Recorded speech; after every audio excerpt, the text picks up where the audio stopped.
আজকের মেথির পকোড়া ভাজবো। আমি কাটি না, এই যে গোটা গোটা এরকম করে ভাজবো।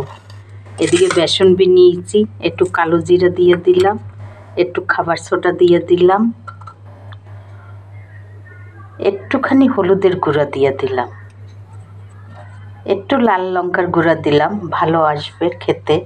স্বাদ অনুসারে নুন দিয়ে দিলাম, একটুখানি ধনের গুঁড়া দিই, আরও ভালো আসবে। এরপরে দিয়ে দেবো একটু জোয়ান। এরপরে এটাকে আমি ভালো করে মেখে নেব। দেখো আর একটু দিয়ে দেব চিলি ফ্লেক্স, আরও ভালো আসবে মুখে আসলে। শীতকালে জানো খেতে খুব ভালো হবে।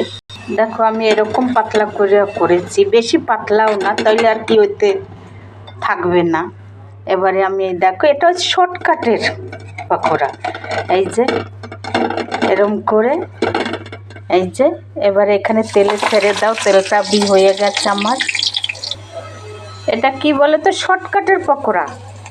শাকটা কাটতে হলো না, বেসনে চুবাও আর বানাও আর কুরকুরে করো আর খাও। এই দেখো কত সুন্দর হয়েছে।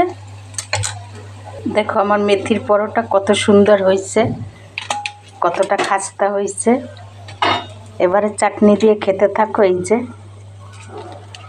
এটা হচ্ছে শর্টকাটের পকোড়া, কাটার ঝামেলা নাই, কিছু না, বেছে ধুয়ে বানাও খাও।